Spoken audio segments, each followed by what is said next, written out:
This old iPad, it's been with me for years. I was ready to upgrade it. Then I came across this $33 pencil, and it works perfectly. Even shows up in Find My, just like the Apple Pencil Pro. So I have to try it and see if this little thing from ESR could really make my old iPad feel new again. First test, can I actually track this thing if I misplace it? Because let's be real, I have lost an Apple Pencil before, it's not fun. So I hid it somewhere in my apartment and opened the Find My app on my iPad, and yep, it showed up instantly on the map. I even triggered the sound and listened to this.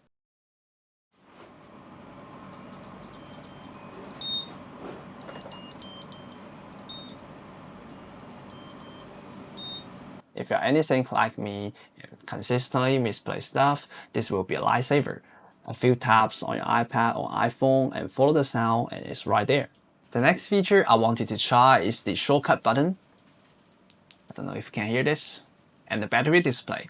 I wasn't expecting it to be anything special, but it actually makes navigating my iPad a lot easier. With a single press, I can go straight from Safari back to the home screen. A double press brings up the multitasking view so I can jump between apps without touching the screen. It really speeds up my workflow and feels much more convenient than I thought. Another nice touch is the live battery display that showed up while I'm using the pencil.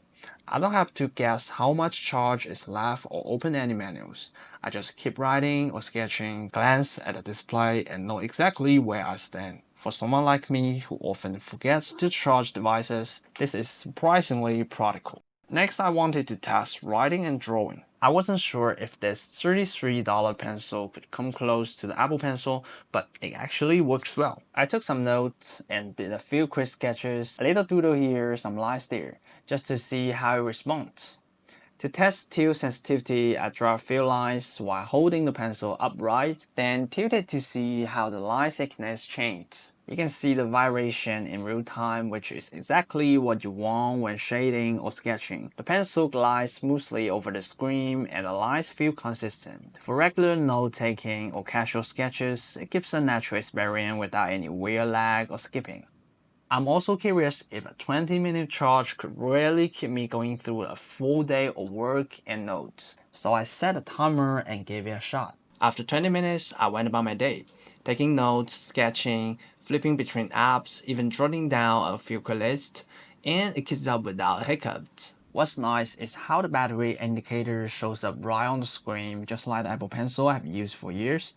I can glance at it mid-use and always know exactly how much juice is left. It feels just as convenient as my original Apple Pencil, which is a huge plus when you're hopping between tasks.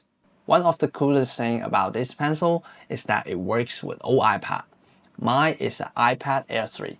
You just turn it on, open Bluetooth on your iPad, select the pencil, and it connects immediately. It supports every iPad model since 2018. Basically, if your iPad is an ancient, the pencil will work with it. On the other hand, Apple's latest pencils will only connect to the newest devices, leaving the old iPad on the sidelines. With this one, you just pick it up, start using it, and suddenly your iPad doesn't feel old at all. One thing I really like about this pencil is how it handles my hand resting on the screen. Seriously, it just ignores my palm. I try writing and sketching with my hand flat, tilted, even sideways, and nothing showed up except the pencil tip. No random lines, no interruptions. If you ever use a stylus that freaks out when your hand touches the screen, this one feels like a tiny miracle. You just write or draw like normal, no adjusting your grip, no accidental marks. Just smooth notes and sketches if you ask me. Aside from the stuff I just tested, I figured I will answer a few of the questions people care about most. First, feel and build quality. A lot of folks are curious about weight, how it feels in hand, the glide on the screen, and whether it feels plasticky compared to the Apple Pencil. Personally, I actually prefer the ESR's finish. It's a matte polycarbonate, which feels surprisingly premium, and it hides fingerprints and sweat marks pretty well, which is great for me because my hands get clammy if I'm holding a pen too long. In terms of weight, it's almost half as light as the first gen Apple Pencil. That's down to preference. I like lighter since it's less tiring over long sessions. And as for the writing feel, Honestly, I cannot tell the difference. If you blindfolded me, I probably won't be able to tell which one's which. Second, magnetic attachment. Yes, it's got magnets. As for the strange, I think it's fine. I've seen some Reddit threads saying it can fall off in the bed, but I had the same thing happen with my Apple Pencil, so I don't see it as a big deal. If you take your iPad out a lot, I would just recommend getting a case with a pen holder. That's way more practical.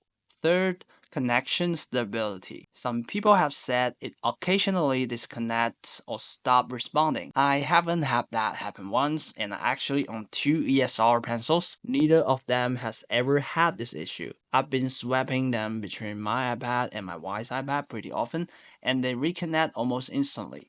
For context, I have other non-Apple gear that love to randomly fail on me, so the ESR has been solid. After trying all these features out, it really makes you think about what you are actually paying for. Here's the thing, the Apple Pencil USB-C costs about 79 bucks and the Apple Pencil Pro would be over 120 bucks. So we are talking about 2 to 3 times more than this ESR pencil at $32.99. And honestly, after using this for a while, it does everything I need. Notes, sketches, and create doodles. For most people, it's a perfect stand-in, no need to drop the extra cash. So yeah, for the price, this pencil basically gives my older iPad a new life. It's not for pro artists that's chasing for pressure sensitivity, but for everyday use, it's more than enough. What do you think about this ESR pencil? Have you tried any other budget alternatives? Drop your thoughts in the comments and see you in the next one.